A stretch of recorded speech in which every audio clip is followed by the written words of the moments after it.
Hello, everyone. My name is Colin McAndrew, and welcome to this month's episode for Colin's Monthly Highlights. This is going to be covering over the month of March, even though today we're being recorded on the 9th of April, which so happens to be my birthday today. Happy birthday. So I kind of wanted to take the opportunity to just kind of celebrate by having a Scotch ale from Beauregard Brewing, and they make some of the best drinks I've ever had. I'm very much focused on my dark beers and whatnot, but this guy is just absolutely, this is like some of the strongest beers I've tried that just happens to not taste as strong as it is. Like 13.4%, that's insane. And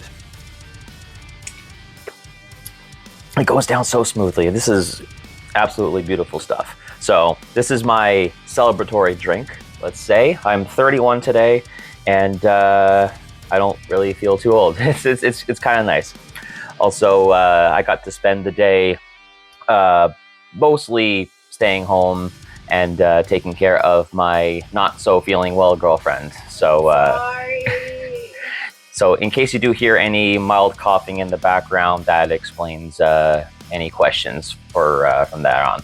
So without further ado, let's hop into what we have for the last month, because I have a lot.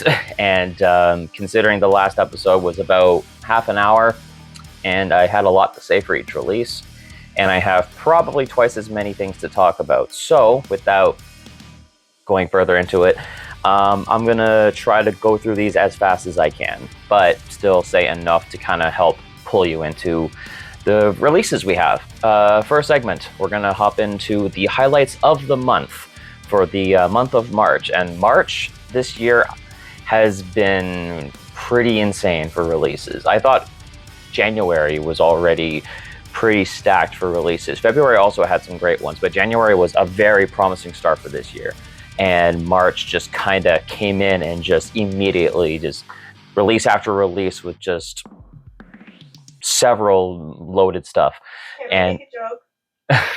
Sure. It came in like a wrecking ball. Okay, I'm done. Okay. Continuing on. Essentially, we had a very large amount of really good releases.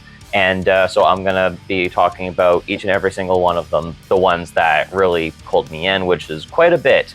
Like for each segment, we're going to be having 10 plus releases to go over. So let's hop into it before I waste any more time. First off, we've got Convulsing from Australia with their album Perjurance. And this is some fusion of sort of dissonant death metal, progressive black metal. This is a solo project by fellow member of Altars, Brendan Sloan. And I've been digging into Convulsing for quite a bit of time now. And I felt that as I dug in back into their stuff, it's kind of helped pull me in a little bit more. But this release in particular, I still have, to this day, only listened to it once, but that first time I heard it, I was immediately pulled in and just like, yep, this is it. This is the one to really get me excited about this project.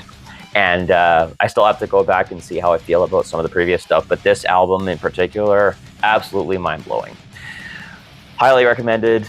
Obviously, everything I'm going to talk about is going to be highly recommended, but just saying out there, this is my favorite of the month for sure. So go check it out if you want some really cool dissonant stuff.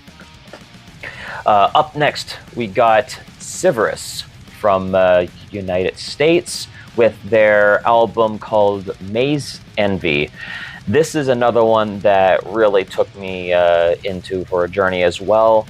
It's basically kind of a crossover of death metal, death doom metal.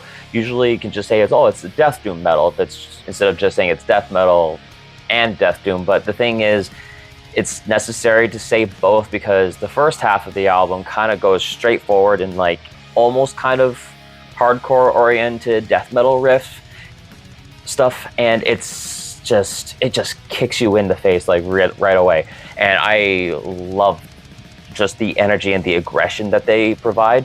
And then as you get more into the latter portion, it gets more atmospheric, and then they bring in the cello, and then it's just so engagingly just atmospheric. And honestly, when it comes to anything remotely Death Doom, this is probably like the second best thing I've heard since, I guess, Chornabog, which is one of my all-time favorite albums. So yeah, if you're definitely in the mood for some cool Death Doom, Severus is a massive recommendation, absolutely. This next one goes back into the genre styles I've been digging into a lot lately, so this will be no surprise. So this band called Frail Body dropped this album called Artificial Bouquet. These guys are also from the States, and this is basically another screamo post-metal type of release. Has the black gaze, emo violence almost type of influences going on. So if you recall me talking about Infant Island, and if you ever checked that one out and you really liked it, give this one a shot too, because this one's basically just as good, maybe even better. Hard to say right now because, well, Infant Island is such a hard album to top, and Frail Body absolutely delivered with this new one.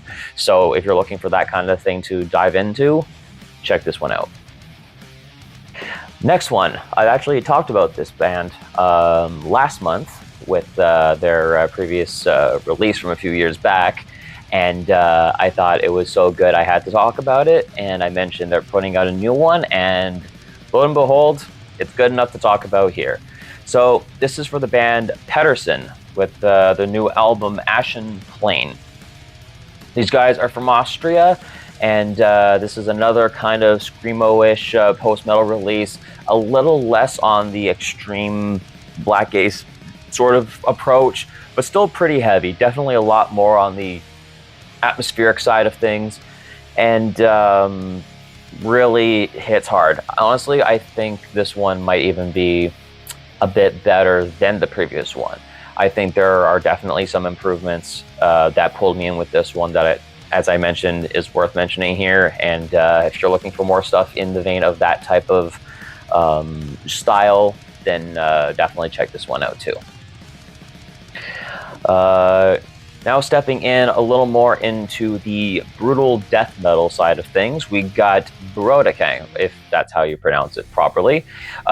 This is their new album, and new one in, I think, almost 20 years or something like that. The album's called Harbinger of Woe. This release goes absolutely insane from front to back. Lots of just stellar riffs, got lots of attention across sites, and it's definitely a release that's worth hyping about. It's the one that especially pulled me in for the band. I did enjoy what they had in their past releases, but this one just absolutely nailed it. Production is top tier too, and the drumming on this thing too, just absolutely tight. It's real good stuff. Slightly death grindy too, if you like something that's a little more on the kind of raw riffy kind of side of things, kind of hardcore oriented, but definitely more just kind of straightforward, fast, brutal death metal. And this album hits hard. And continuing on from the side of things that's very similar, we also have Hideous Divinity from Italy. These guys put out a new album called Unextinct. This one focuses a little more on the techie, even progressive side of things, which I was very pleased by.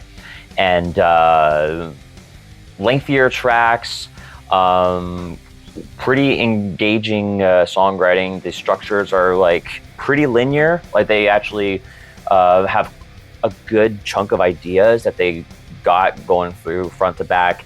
And honestly, it goes just as hard as the Brodake release. So if you're looking for more stuff, especially to get into the brutal side of things, then check out Hideous Divinity's new release as well.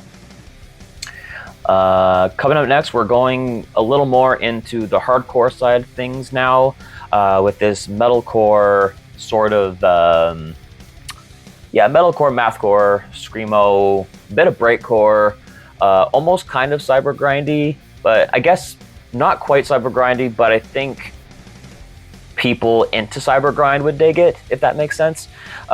This is from the project called Falling with Scissors. This is their new album, The Death and Birth of an Angel. These guys are also from the States, and this is just an absolute banger album from front to back. If you're familiar with the likes of From Joy from last year's album that they dropped, you'll definitely dig this one. It's pretty consistent, pretty short to the point, but it really hits the right spot. And before you know it, it's done, and you're left with wanting more. And I think that's definitely a compliment for an album as such. Next, we have an artist I've been following for quite a bit of time, actually. Not super long, but my guitarist and Nash brother, McKay, he was the one that told me actually about this guy, and he does a bit of animation and stuff too, which is really cool. Anyways, his name is Lou Kelly, and he dropped an album called Never Was. This American guy, he basically has this old band that was supposed to happen back in like 5+ years ago or something like that, and it never happened, hence the title of Never Was, and pushed to just get this material out. I guess he thought that it was strong enough to put out, and I definitely agree. Honestly, I have to dig more into his stuff, but from what I've heard so far, this is some of his best material. I really dig what he did. Quite avant-garde, kind of sludgy, relatively hardcore, but not like straightforward hardcore. It's definitely kind of taking influences from the likes of like Sleepy Time Gorilla Museum or Mr. Bungle and stuff like that. Much more of that kind of vein, but the hardcore, mathcore type of elements are definitely heavy on this. So if you're looking for kind of a combination of that kind of thing, then I think you'll definitely like this one. And I also appreciate the flow of the release as well, how the songs kind of go into another, like one big piece. So that's definitely another plus I appreciate about this one. Now we have going into Denmark with this band called Koya. This is their first release, I believe, called Fragments. This one kind of goes in the lines of atmospheric sludge, black metal type stuff. A little bit of post-hardcore as well, very much similar to the likes of Celeste from France. So if you're into that kind of thing, really kind of slow and brooding, but just heavy and just chunky in your face, this is the kind of thing to check into for sure. Skeletal Remains. This is definitely not a band that's overlooked by any stretch. Not particularly an older band either, but one that's been slowly getting more attention through the years. And they're known to kind of have this old school death metal type of revival sound going on.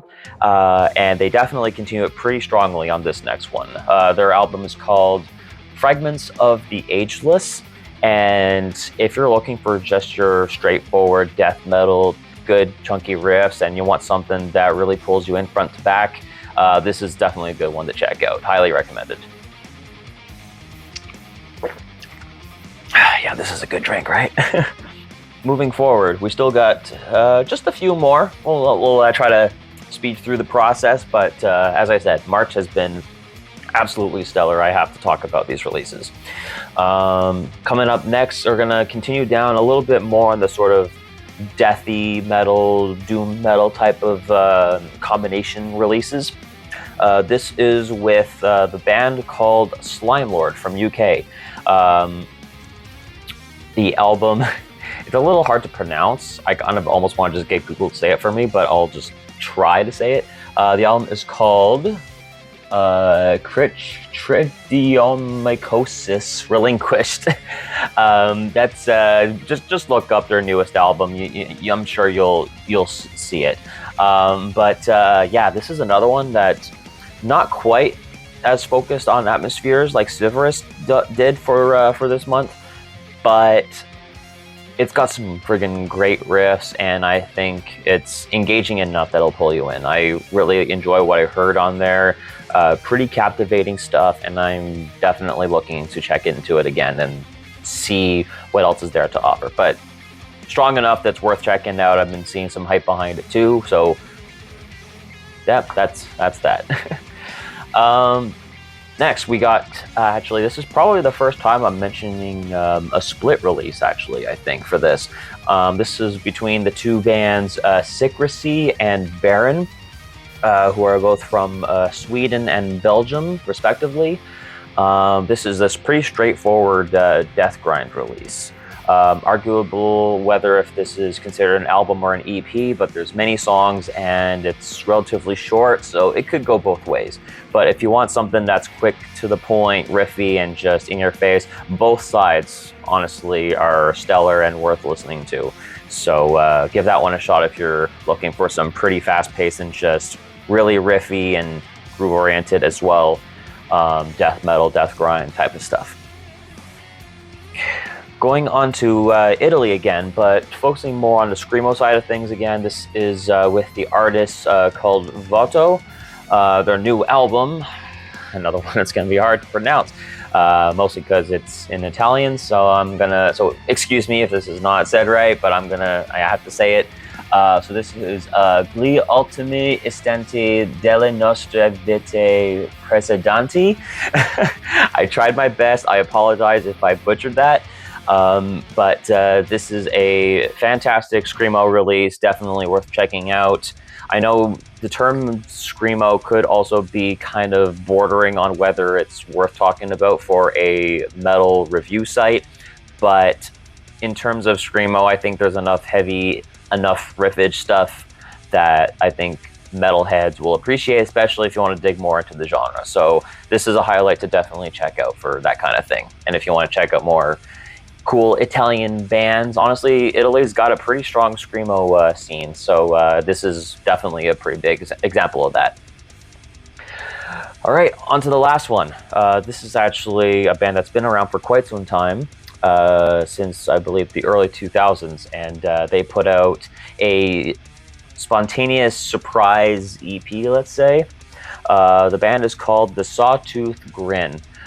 This is their EP called Jabberwocky, and these guys are known to be like a pretty interesting blend of math grind and sasscore.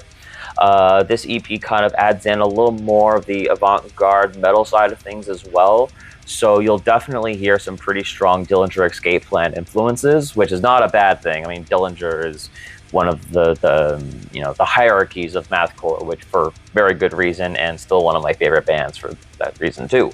So if you're looking for something quick and to the point that just really hits the spot for that kind of thing, Sawtooth Grin put out a stellar new EP, less than 10 minutes long even. So if you want something for just a quick walkout that gets you going, this is one to check out.